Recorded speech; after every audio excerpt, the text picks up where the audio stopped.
आज की कहानी का शीर्षक है रानी पद्मावती की असली कहानी जो आप नहीं जानते। रानी पद्मावती के पिता का नाम गंधर्व सेन और माता का नाम चंपावती था। रानी पद्मावती बचपन से ही बहुत खूबसूरत थी। कहा जाता है कि पद्मावती को बचपन में तोतों से बहुत ही लगाव था। रानी पद्मावती ने अपना बहुत सारा समय अपने हीरामणि तोते के साथ बिताया था।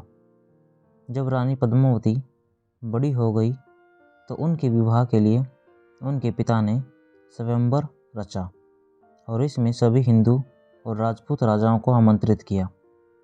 इस स्वयंवर में एक राजा रावल रतन सिंह भी आए थे जो पहले से ही शादीशुदा थे। प्राचीन काल में एक राजा एक से ज़्यादा रानी रखता था ताकि उसको अपने वंश को चलाने के लिए सही उत्तराधिकारी मिल सके। राजा रावल रतन सिंह स्वयंवर में जीतकर रानी पद्मावती को अपने साथ ले गए।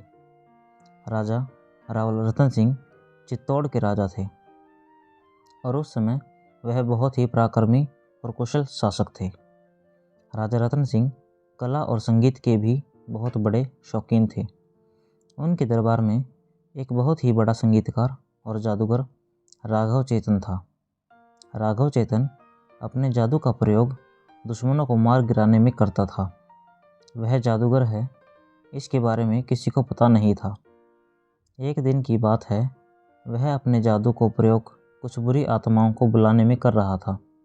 तभी राजा रतन सिंह ने उसको देख लिया और उसका मुंह काला करके घोड़े पर बिठाकर अपने राज्य से निकाल दिया। इससे राघव चेतन गुस्सा कर दिल्ली के शासक अलाउद्दीन खिलजी के पास चला गया और उसने वहां जाकर रानी पद्मावती की सुंदरता के बारे में बताया।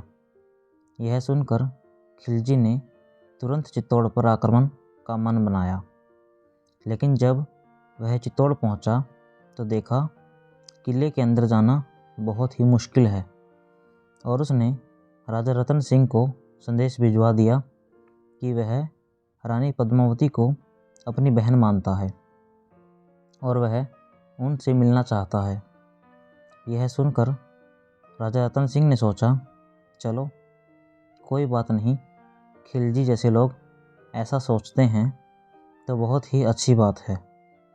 और राजा रतन सिंह ने उसको किले के अंदर आने को बोला। खिलजी अपने कुछ बहादुर योद्धाओं के साथ वहां पहुंच गया, लेकिन रानी पद्मावती सामने ना आकर प्रतिबिंब में अपना चेहरा दिखाया। रानी पद्मावती को देख खिलजी बहुत ही खुश हुआ और उनको अपना बनाने का सोच ही लिया। कुछ टाइम बाद जब खिलजी को उसके शिविर में लेकर राजा रतन सिंह जाने लगे तो खिलजी ने चोरी से उनको बंदी बना लिया और संदेश भेज दिया कि रानी पद्मावती जब तक खुद नहीं आएंगी तब तक नहीं छोड़ेगा। उसके बाद गोरा और बादल ने खिलजी को संदेश भेजा कि कल सुबह रानी उससे मिलने आएंगी।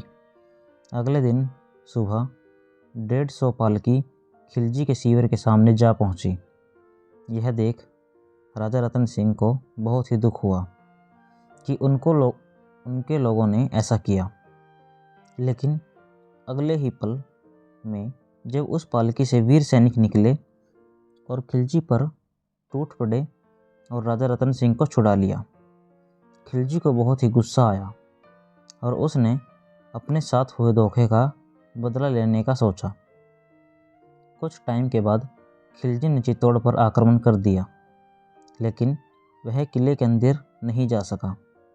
लेकिन कुछ टाइम बाद जब राजा रतन सिंह ने देखा कि खिलजी ने किले को घेर लिया है तो उन्होंने दरवाज़ा खोल दिया और खिलजी पर आक्रमण कर दिया। इस लड़ाई में राजा रतन सिंह वीर गति को प्राप्त हुए। राजा रतन सिंह के मारे जाने की खबर ने सबको तोड़ दिया।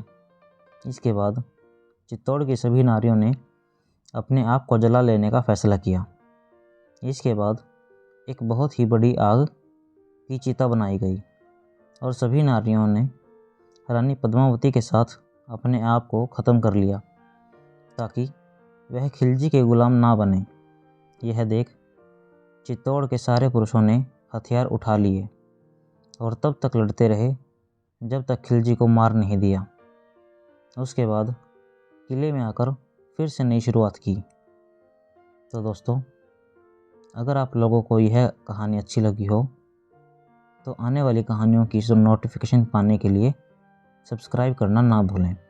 Thanks for watching.